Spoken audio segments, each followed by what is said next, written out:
আসসালামু আলাইকুম সুপ্রিয় শিক্ষার্থীরা, কেমন আছো তোমরা সবাই?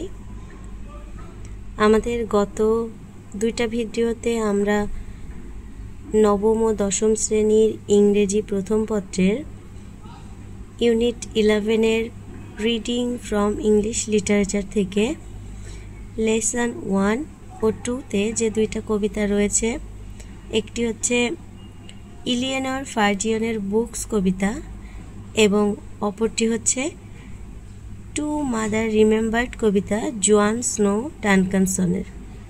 এই দুইটার বাংলা এক্সপ্লানেশন সহ আলোচনা করেছি। আজকের ভিডিওতে আমরা আলোচনা করব ইউনিট 11 লেসন 3 এর একটা সুন্দর কবিতা, চার্লস কিংসলির লেখা দ্য স্যান্ডস অফ টি। এই কবিতাটিতে মোট 4টা স্ট্যাঞ্জা আছে, তোমরা দেখতে পাচ্ছ। এখন আমরা এক একটি স্ট্যাঞ্জার বাংলা এক্সপ্লানেশন সহ, বাংলা অর্থ সহ আমরা আলোচনা করে তোমাদের শোনাব। প্রথম stanza, O Mary go and call the cattle home, and call the cattle home, and call the cattle home. কবি এখানে বলছে, ও মেরি, তুমি গরুগুলোকে নিয়ে আসো তাড়াতাড়ি বাড়ি, গরুগুলোকে নিয়ে আসো বাড়ি, গরুগুলোকে নিয়ে আসো বাড়ি। একটা শব্দ, একটা সেন্টেন্স বারবার ব্যবহার করে একটা তাড়াকে বোঝাতে যাচ্ছে যে তোমার এই কাজটা কতটা দ্রুততার সহিত করতে হবে, কতটা জোর দিয়ে করতে হবে। কি জন্য বলছে দেখো, across the sand of Dee, গরুগুলোকে আনতে বলছে ডি নদীর চরের পাড় থেকে। The western wind was wild and dank with foam and all alone went she, পশ্চিমা বাতাসগুলো ছিল বুনো আর ফেনায় ভেজা, একা একা চলল সে পথে। এই স্ট্যাঞ্জায় আমরা দেখতে পাচ্ছি, মনে হচ্ছে যে ডি নদীর চরে কিছু গরু বাঁধা আছে এবং মেরি নামক একটা মেয়েকে বলা হচ্ছে যে সেইখান থেকে তাদের ওই গরুগুলোকে নিয়ে আসতে, কারণ পশ্চিমা বাতাস শুরু হয়ে গিয়েছে। এবং আমরা দেখলাম যে মেরি সেই গরুগুলোকে আনতে একা যাচ্ছে।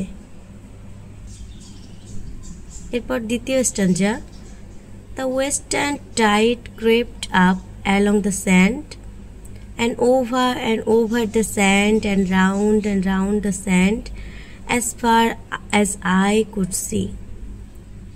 অর্থ হচ্ছে, পশ্চিমা জোয়ারগুলো এগোতে থাকলো ধীরে ধীরে বালুকা চরের দিকে। The western tide crept up মানে বলতে বোঝাচ্ছে যে হামাগুড়ি দিয়ে আসা।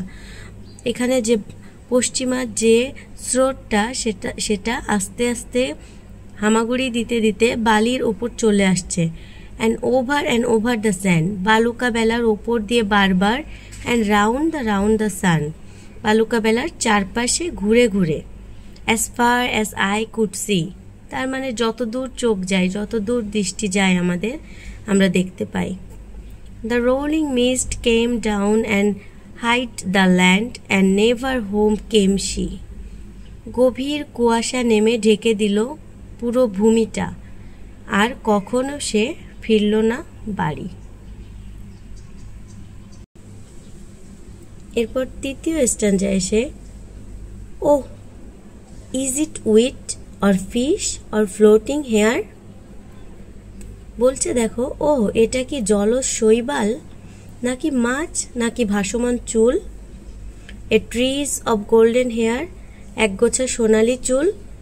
এ ড্রাউন্ড মেইডেন হেয়ার্স, ডুবে যাও কুমারীর চুল। Above the nets at sea, সমুদ্রে পাতা জালের ওপর ভাসছে। তার মানে ওই যে মেরি গরু আনতে গিয়েছিল, সে আর ফিরে আসেনি, এবং দূরে নদীর জালের ওপরে, মনে হচ্ছে নদীতে যে জাল পাতা থাকে সেখানে তাকে দেখা যাচ্ছে, তার ভাসমান চুলগুলোকে দেখা যাচ্ছে, সোনালি রঙের চুল। Was never salmon yet that shone so fair among the stake of Dee?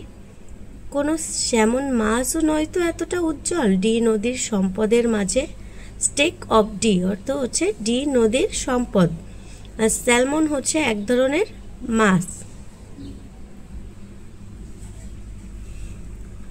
এরপর চতুর্থ স্ট্যান্জা, They rode her in across the rolling foam, the cruel crawling foam, the cruel hungry foam, to her grave beside the sea.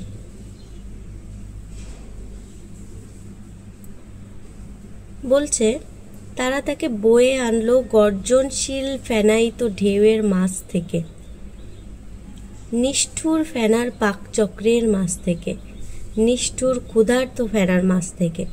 এখানে এই যে ঝড়ে এই যে সমুদ্রের ফেনাগুলোকে বিভিন্নভাবে বর্ণনা করা হয়েছে, যে ক্রুয়েল ফোম, হাংরি ফোম, নিষ্ঠুর ফেনা, তারপর হচ্ছে ক্ষুধার্ত ফেনা, সমুদ্রের পাশে তার কবরের দিকে, to her grave beside the sea, সমুদ্রের পাশে তার কবরের দিকে। But still the boatman hear her call the cattle home across the sand of D.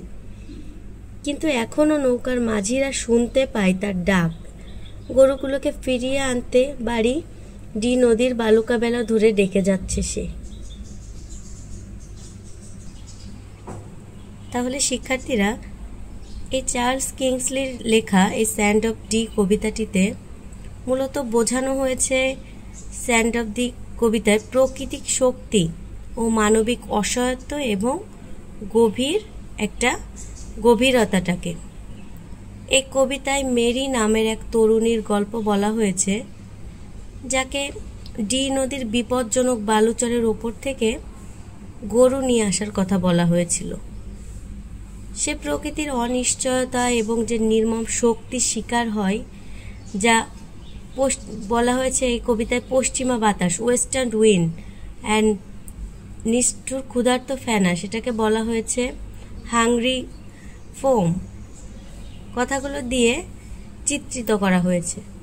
জোয়ার ও কুয়াশা একটি অশুভ পরিবেশ তৈরি করে, প্রকৃতির বুনো শক্তির বয়ে আনা যে ঝুঁকিগুলোকে তুলে ধরা হয়েছে।